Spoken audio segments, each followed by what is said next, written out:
Hello നമസ്കാരം. എന്തുണ്ട് വിശേഷം? എല്ലാവർക്കും സുഖമല്ലേ? അപ്പോൾ ഞാൻ ഇന്ന് വന്നിട്ടുള്ളത് നിങ്ങളുടെ പേഴ്സൻ്റെ കറൻറ്റ് ഫീലിംഗ് എന്താണെന്ന് നോക്കാൻ വേണ്ടിയിട്ടാണ്. Current feeling of your person എന്താണെന്ന് നോക്കാം. Current feeling of your person. Okay, നോക്കാം.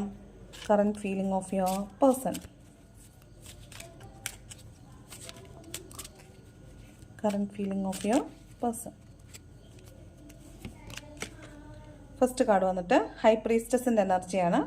അതായത് ആൾ നിങ്ങളെക്കുറിച്ച് ചിന്തിക്കുന്നുണ്ട്, അദ്ദേഹത്തിന് ഇൻഡ്യൂഷൻ വർക്ക് ചെയ്യുന്നുണ്ട്.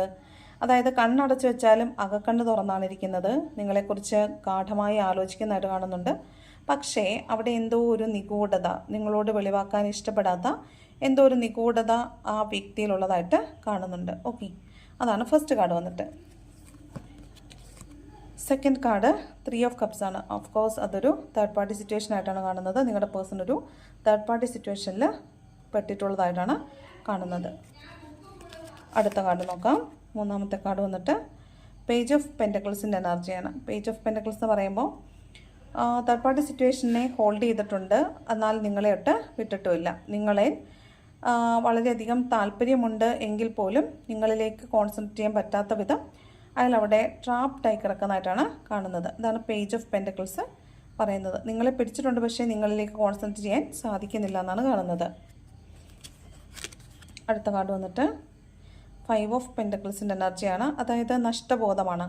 നിങ്ങളെ നഷ്ടപ്പെട്ടു പോയി, എന്തിനാണ് നഷ്ടപ്പെട്ടു പോയി എന്ന് വിചാരിക്കുന്നതെന്ന് അറിയില്ല. കാരണം മൂന്നാമതൊരു സാഹചര്യത്തിൽ പോയി നിന്നിട്ട് തിരിഞ്ഞു നോക്കുമ്പോൾ നിങ്ങളെ നഷ്ടപ്പെട്ടു പോയി എന്ന് വിചാരിക്കുന്നത് എന്തുകൊണ്ടാണെന്ന് മനസ്സിലാവുന്നില്ല. ചിലപ്പോൾ ആ മൂന്നാമതൊരു സാഹചര്യം ഉള്ളത് കൊണ്ടായിരിക്കാം നിങ്ങളിൽ നിന്ന് അകന്നു പോയിട്ടുള്ളത്.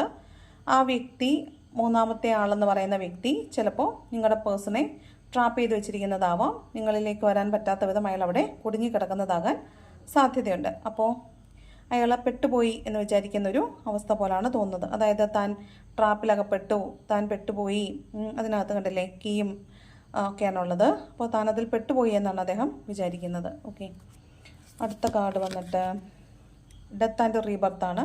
അപ്പോൾ അയാളെ സംബന്ധിച്ചിടത്തോളം ഇപ്പോൾ ഒരു ജന്മത്തിൽ തന്നെ ഒരു ജന്മം അവസാനിച്ച് മറ്റൊരു ജന്മം ആരംഭിച്ചതുപോലെയാണ് ഉള്ളത്. അത്രത്തോളം പെയിൻ അനുഭവിച്ചിട്ടുണ്ടാവും നിങ്ങളുടെ പേഴ്സൺ. നിങ്ങൾ എത്ര പെയിൻ അനുഭവിച്ചോ അതേപോലെ തന്നെ നിങ്ങളുടെ പേഴ്സണും പെയിൻ അനുഭവിച്ചിട്ടുള്ളതായിട്ടാണ് കാണുന്നത്. ലാസ്റ്റ് കാർഡ് വന്നിട്ട് ഹെർമിറ്റിൻ്റെ എനർജിയാണ്. ആൾ സ്റ്റക്കാണ്. എന്ത് ചെയ്യണമെന്നറിയാതെ ഒരു മലയ്ക്ക് മുകളിൽ കയറിയിരുന്ന് ധ്യാന നിമഗ്നനായിരിക്കുന്നതാണ് കാണുന്നത്. എന്താണ് സംഭവിച്ചത്, എനിക്ക് എന്താണ് സംഭവിച്ചത്, എൻ്റെ തെറ്റുകൊണ്ടാണോ ഇതൊക്കെ സംഭവിച്ചതെന്ന് ആലോചിച്ചിരിക്കുന്നതായിട്ടാണ് കാണുന്നത്.